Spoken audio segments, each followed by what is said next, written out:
Top 20 Shocking Things You Didn't Know About the Munster TV Show. You've seen the laughs, the lightning bolts, and the lovable monster mayhem. But what if the Munsters was hiding secrets darker than its basement? From stolen ideas to illegal props and unexpected casting twists, these aren't just fun facts, they're jaw-dropping revelations. Here are 20 shocking truths that will forever change how you see this classic TV family. The truth behind the Munsters versus Addams family rivalry. You know, when the Munsters and the Addams family hit TV screens back in 1964, folks couldn't help but compare the two. I mean, how could they not? Here were two spooky, offbeat families turning suburbia on its head, and they both premiered within just days of each other. It was almost too perfect. Naturally, rumors started flying. One must have copied the other, right? But here's the kicker. That's not really what happened at all. Behind the scenes, both shows were being developed at the same time, completely independently.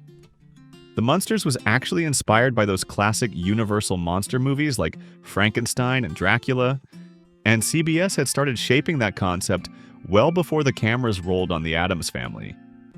Over at ABC, they were busy turning Charles Addams' famous New Yorker cartoons into a television show. Two spooky families. Two totally separate projects. So why did they land on our screens so close together? That's where the real twist comes in. ABC caught wind that CBS was working on a monster-themed sitcom, and they hit the gas. They rushed the Addams family into production and got it on the air just days before the Munsters, hoping to beat the competition. So no, one didn't copy the other. It was more like a perfectly timed coincidence, a rare moment when lightning struck twice on two different networks. Lily Munster, a last-minute addition. Here's a fun twist. Lily Munster wasn't even part of the original cast plan. In the early version of the Munsters, Herman's wife was a character named Phoebe, played by Joan Marshall. But after filming the pilot, producers noticed something troubling. Phoebe looked a little too much like Morticia Addams from the Addams family. Since the networks didn't want the two shows being confused, they decided to make a change. Joan Marshall was let go, and the character was replaced entirely. That's when Yvonne DiCarlo stepped in as Lily Munster. Now, this wasn't a small move. Yvonne DiCarlo was already a well-known name in Hollywood. She'd done major films and had a reputation as a glamorous leading lady. Some of her co-stars, particularly Fred Gwynne and Al Lewis, weren't sure if she'd be a good fit. Could a big movie star really adjust to a quirky sitcom like this? There were also some early bumps. DiCarlo's hair and makeup took a long time, which slowed down production and tested everyone's patience. But things quickly turned around. Once they got to know her, Fred and Al saw how talented and professional she really was. Her sense of humor and timing made a big difference, and she fit in with the cast perfectly. Looking back, it's hard to picture the Munsters without Lily. Yvonne DiCarlo brought something special to the role, and the show became stronger because of it. The Dragula's secret origin. Tell me what you want to tell me. No, dear, you let me go first because what I have to say will save our marriage, Lily. It may have only appeared in a few episodes, but Dragula, Grandpa Munster's custom hot rod, quickly became one of the show's most unforgettable icons.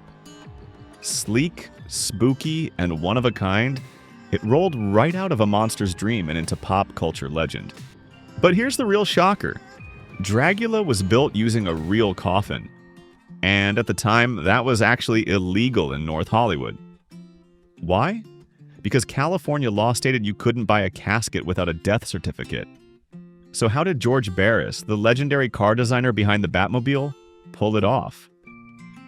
Well, let's just say he got creative. Barris struck a secret deal with a local funeral director. No paperwork, no questions, just cash. The coffin was picked up at night, through the back door like something out of a crime caper.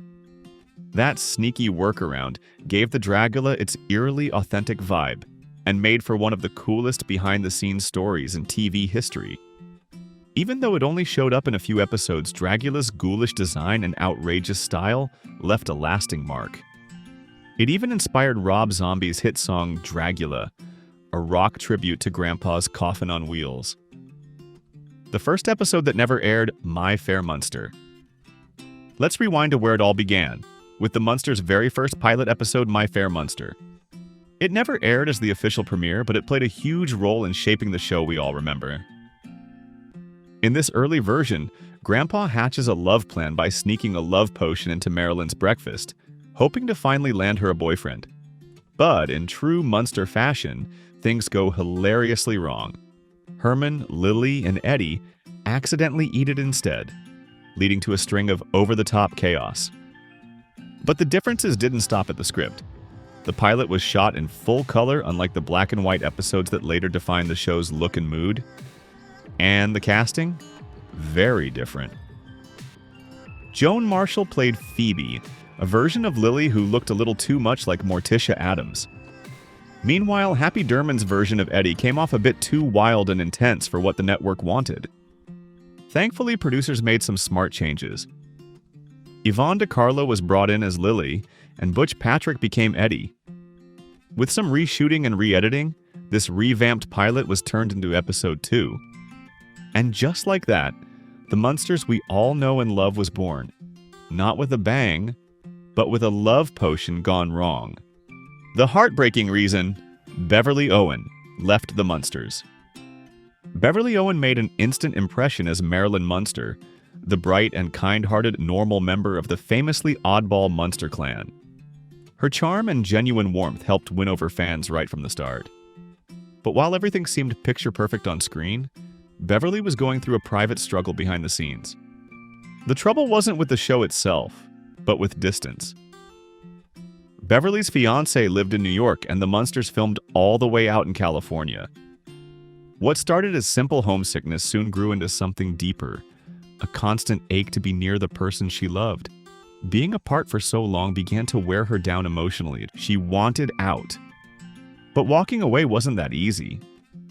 Her agents warned her they might sue if she broke her contract, which only added more pressure to an already painful situation.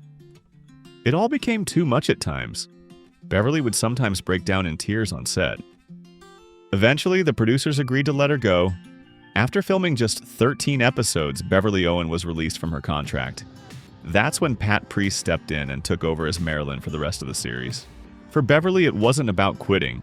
It was about choosing peace of mind and love over career momentum.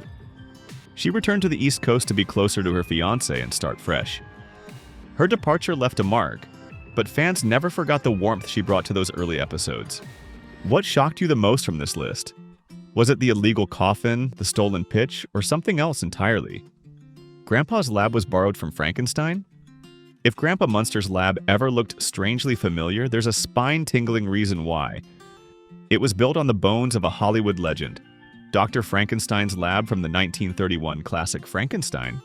That original movie lab, with its buzzing coils, glowing tubes, and eerie sparks, set the gold standard for every mad scientist lair that followed. The man behind that unforgettable setup? Kenneth Strickfaden, a genius in early special effects. He didn't just design props, he created atmospheric magic that electrified horror history. Fast forward to the 1960s, and Strickfaden was at it again, this time for television. When the Munsters came calling, they needed Grandpa's lab to feel both spooky and familiar. So, who better to call than the man who invented the look in the first place? Strickfaden returned to his roots, reusing many of the original props and electrical contraptions from Frankenstein and bringing them into Grandpa Munster's secret basement lab. It was more than just set dressing, it was a direct link between the Munsters and the Universal horror films that inspired it all. And it worked. The lab gave the show instant credibility with horror fans, and the nod to Frankenstein added another layer of nostalgia for eagle-eyed viewers. What started as a classic horror set in the 30s became a centerpiece of monster comedy in the 60s. Eddie Munster's Recasting. Recasting characters wasn't unusual for the Munsters, and Eddie Munster's role went through a few changes too. Just like Lily Munster was brought in after the original pilot, Eddie also got a bit of a makeover before the show went to series. In the very first pilot episode, Eddie was played by Happy Derman, but the producers felt that his version of Eddie leaned too far into the whole wolf boy angle. He came across as a little too fierce, a bit more creature than kid. And that didn't quite fit with the lovable family dynamic they were going for. So when the show got picked up, Butch Patrick stepped in to play Eddie. And that's the version most fans remember. He gave Eddie just the right mix of spooky and sweet, with a playful human side that balanced out his werewolf features. Butch's Eddie became iconic, and his performance still sticks with viewers to this day. But the role didn't stay his forever. In 1981's TV movie The Munsters' Revenge, Eddie was played by K.C. Martel, giving yet another spin on the character. Each actor brought something new to the table, showing how Eddie could evolve over time while still staying true to the Munster spirit. Fred Gwynne's grueling struggle inside the Herman Munster suit. Fred Gwynne made the Munsters' Herman Munster one of the most unforgettable TV dads of all time. A towering, gentle giant with a goofy grin and a heart of gold. But behind that lovable character was an actor quietly suffering through some serious costume misery. Unlike Beverly Owen's emotional homesickness, Fred's challenge was all physical. His Herman Munster costume might have looked fun on screen, but in real life, it was a walking nightmare. Let's start with the boots.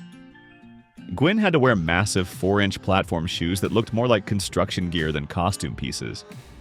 Then came the layers of foam, padding to bulk him up. And the sweltering studio lights didn't help. It was so hot inside the costume that Gwynne reportedly lost around 10 pounds during the first season alone, just from sweating. The crew knew it was brutal, so they got creative. Between takes, they'd use an air compressor hose to pump the cool air into his suit to give him some relief. Fred would also take frequent water breaks, trying to stay hydrated and cool. Still, the pressure and weight of the costume gave him frequent back pain, and standing for long hours only made it worse. The surprising link between the Munsters and Leave It to Beaver.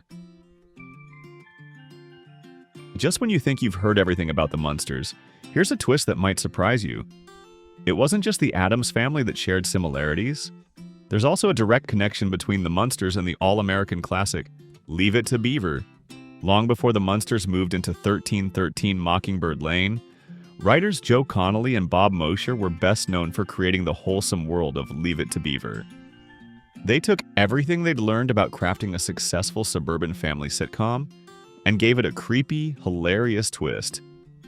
You could almost say the Munsters was Leave It to Beaver, with fangs and bolts. But the connection goes even deeper.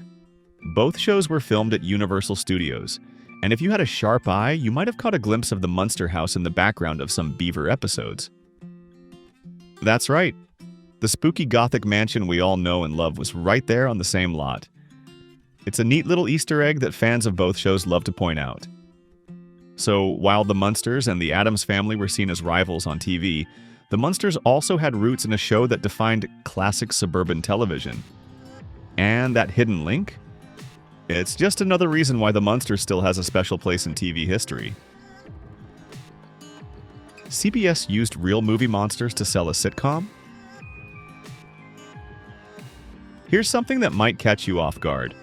The Munsters wasn't just a quirky monster comedy, it was actually a clever marketing play by CBS to cash in on old-school horror nostalgia. When the show was first developed, CBS decided to build the family around Universal's legendary movie monsters. Frankenstein's monster was cast as the bumbling dad, Dragula became the wisecracking grandpa, and the rest of the characters followed suit. It was a bold idea, but one that made total sense behind the scenes.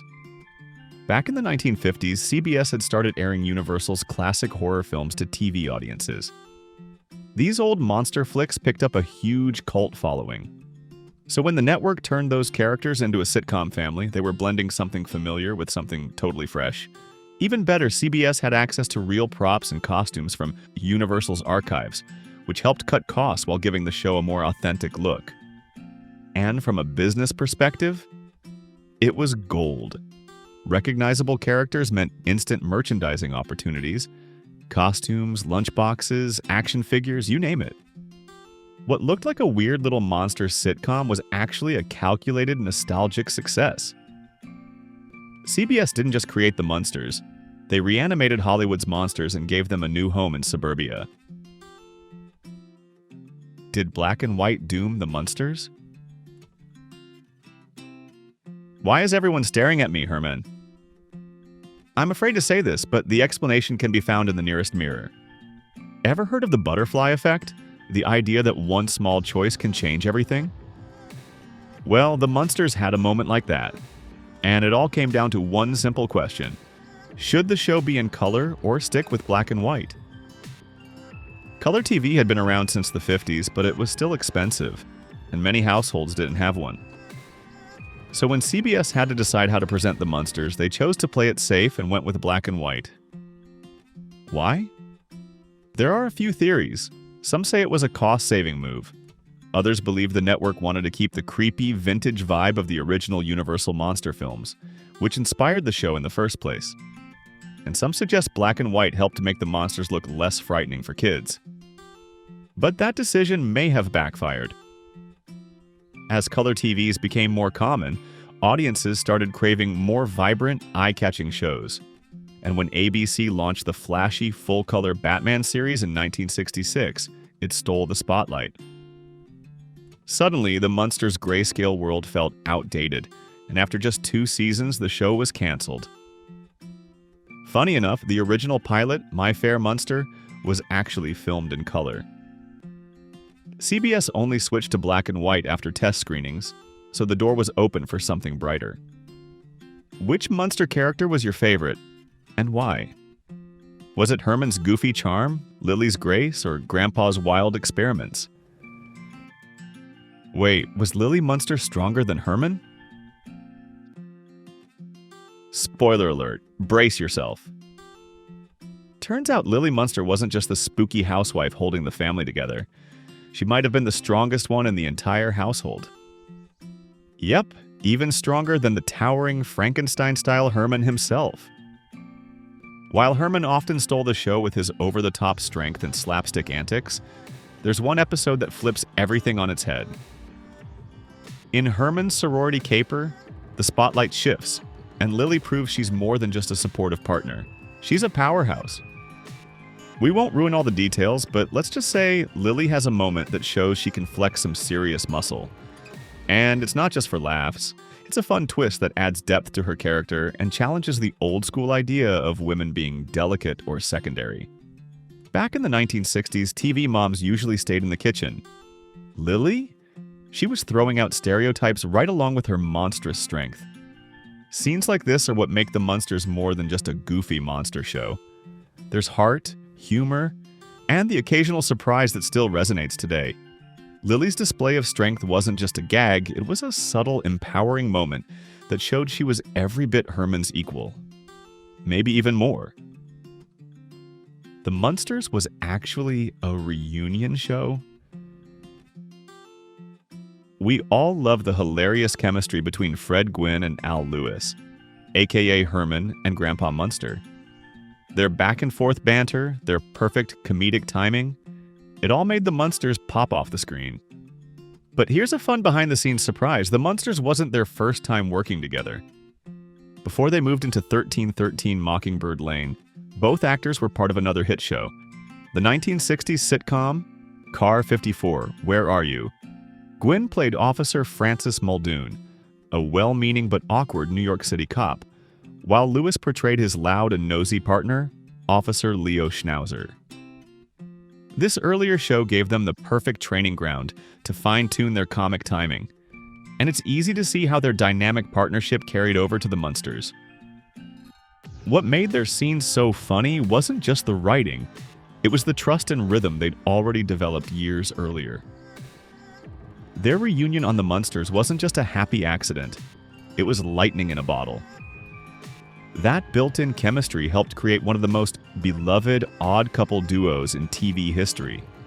Herman's lovable cluelessness balanced by Grandpa's grumpy wisdom. The Marilyn swap that no one noticed. When Beverly Owen stepped away from the Munsters after just 13 episodes, it could have been a major disruption. But what happened next? Pure casting luck, or maybe even fate. Enter Pat Priest, the actress who took over the role of Marilyn Munster, and fit into it almost as if the role had been written for her all along. And here's the kicker. Pat Priest and Beverly Owen were nearly identical in height, build, and even hair color. Priest was also a natural blonde, just as Marilyn was originally imagined. This meant the wardrobe team didn't have to change a thing. They simply reused all of Owen's costumes. No alterations, no panic, just a smooth handoff. But this wasn't just about saving time and money. Pat Priest brought a special charm to Marilyn, making the character her own while still maintaining that normal girl in a monster family vibe fans already loved. She balanced beauty, sweetness, and that subtle sense of being the family outsider, all with a light comedic touch. What could have been a jarring change turned into one of the most seamless casting transitions in TV history. It didn't feel like a replacement, it felt like destiny. And while Beverly Owen deserves credit for originating the role, Pat Priest's performance cemented Marilyn's place in Munster history. Sometimes, the right actor at the right time makes all the difference. The Munsters were too spooky for comic books? At the peak of their popularity, the Munsters were everywhere. On lunchboxes, board games, toys, even Halloween costumes. Fans couldn't get enough of Herman, Lily, Grandpa, and the gang. But when the spooky family tried to make the jump into comic books, they hit an unexpected wall. That wall? The Comics Code Authority. Formed in the 1950s, the CCA had some strict rules about what could and couldn't appear in comic books. One major no-no? Vampires. And that posed a problem, considering Grandpa Munster was, well, obviously undead with a fondness for coffins and capes. But along came Gold Key Comics, a bold publisher that didn't play by the CCA's rules. Because they operated outside the authorities' reach, Gold Key was free to publish the Munsters comics without censorship. From 1965 to 1971, they released 22 colorful issues filled with new Munster misadventures. What made these comics even cooler was their presentation. Instead of traditional illustrations, the covers featured real photographs of the cast and scenes from the show. This not only kept the characters looking authentic, but helped the comics stand out on store shelves. By avoiding the red tape of mainstream publishers, Gold Key gave fans more of what they loved, and showed that sometimes colorful monsters don't need to follow black and white rules. It's just one more reason why the Munsters kept breaking molds and expectations long after they left the small screen. Thank you for watching. To continue with more content, comment yes to let us know you're still following. Grandpa Munster was almost played by someone else? It's hard to imagine the Munsters without Al Lewis cackling in the basement, cooking up potions and driving the Dragula. But here's something most fans don't know. Al Lewis wasn't the first pick to play Grandpa Munster. That's right. Before Lewis ever stepped onto the set in his cape and makeup, the producers auditioned several other actors for the role of the eccentric vampire grandfather. They knew they needed someone who could bring the right mix of old-world spookiness, mischief, and comedy, but no one quite nailed it. Then came Al Lewis. His audition had just the right spark. He didn't just act the part, he became Grandpa.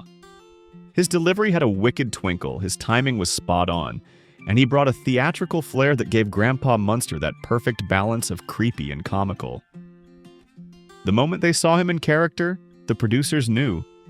They'd found their man. It's wild to think how different the show could have been with someone else in the role.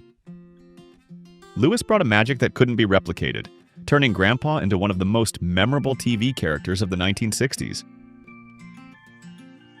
Lily was older than Grandpa? One of the fun things about the Munsters is how it plays with appearances, and nowhere is that more surprising than when it comes to Lily and Grandpa Munster. On screen, Grandpa was the ancient vampire patriarch, full of wisecracks, strange potions, and stories from centuries past. He was Lily's father, after all, so naturally, we assume he was the oldest of the bunch. But here's the shocker. Al Lewis, who played Grandpa, was actually younger than Yvonne DiCarlo, who played his daughter Lily. That's right. Behind the scenes, DiCarlo was a year older than Lewis. And to make things even more interesting, both actors were younger than Fred Gwynne. the towering star who played Herman Munster. Of course, thanks to clever makeup and prosthetics, viewers never noticed a thing.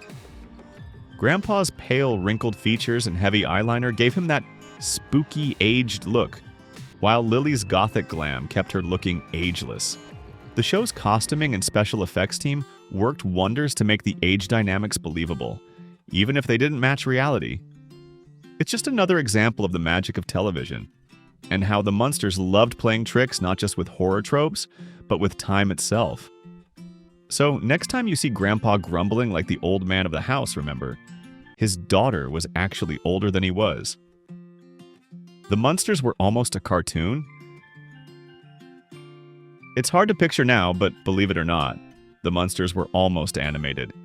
Yep, long before Herman was smashing doors and Grandpa was cooking up potions in the basement, there was talk of making the family a cartoon.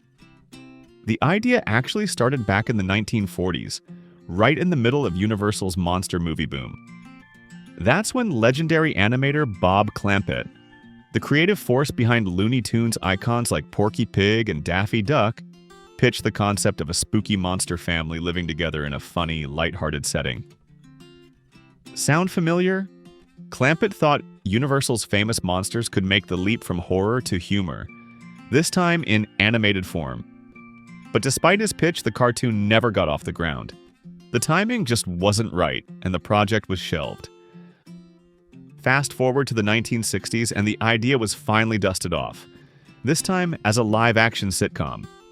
And while the animated version never happened, the show that emerged became a cult classic. Still, you can't help but wonder, what if the Munsters had launched as a cartoon instead? Would they have avoided direct competition with live-action shows like The Addams Family? Would they have thrived Saturday mornings alongside the likes of the Flintstones? We'll never know for sure, but it's a wild twist in Munster history that reminds us. Sometimes, the path to TV greatness takes a few unexpected turns. Was the Munsters stolen? Here's a juicy piece of behind-the-scenes drama you might not know. The Munsters may have started with a stolen pitch. Back in the early 1960s, TV was shifting toward weird and wonderful sitcoms. Enter Alan Burns and Chris Hayward, two clever writers best known for their work on The Rocky and Bullwinkle Show. Inspired by the spooky charm of Charles Addams cartoons, they pitched a show to Universal about a quirky family of offbeat monsters living in suburbia. Sound familiar? Unfortunately, Universal turned them down.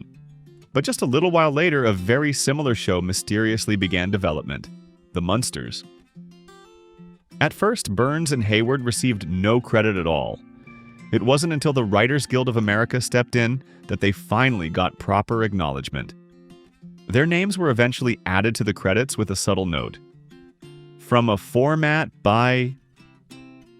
While it wasn't full recognition, it was a win in the ongoing battle for creator rights in Hollywood. And despite the setback, Alan Burns went on to create comedy classics like The Mary Tyler Moore Show and Rhoda, proving that talent always finds its way. Still, it's a little unsettling to think that one of TV's most iconic monster families may have been borrowed without permission. Just one more twist in the Munsters' mysterious, and sometimes murky, origin story. Mel Blanc, the voice of the Raven. I've spoken at 144 different colleges in the last few years and broken attendance records at everyone. The kids are cartoon freaks. They love... The Munsters never missed a chance to add a spooky twist to the ordinary, and that included their cuckoo clock. But instead of a little bird popping out on the hour, this clock had a raven that squawked a dramatic "Nevermore," a clever nod to Edgar Allan Poe's famous poem. Now here's the real shocker. That voice? It belonged to none other than Mel Blanc, the legendary man of 1,000 voices. If that name rings a bell, it should. Mel Blanc was the voice behind Bugs Bunny, Daffy Duck, Porky Pig, Barney Rubble, and hundreds more. He was the vocal genius who practically defined cartoon sound for decades, lending his voice to over 400 animated characters. So when the Munsters brought him in to voice their gloomy little raven, it was more than just a throwaway gag. It was a stroke of brilliance. Blanc's iconic voice gave that tiny character so much personality. It turned a simple clock into a fan-favorite moment in every episode. Even though it was a small part, Blanc's contribution added another layer of charm to the show. It's one of those little details you might miss on first watch, but once you know, you'll never unhear it. Think we missed a creepy fact or fun behind-the-scenes detail? Let us know in the comments. If you enjoyed uncovering the Munster secrets, check out more videos from Past Not Past. And don't forget to like, share, and subscribe. Because the past is full of surprises and we're just getting started. Thanks for watching.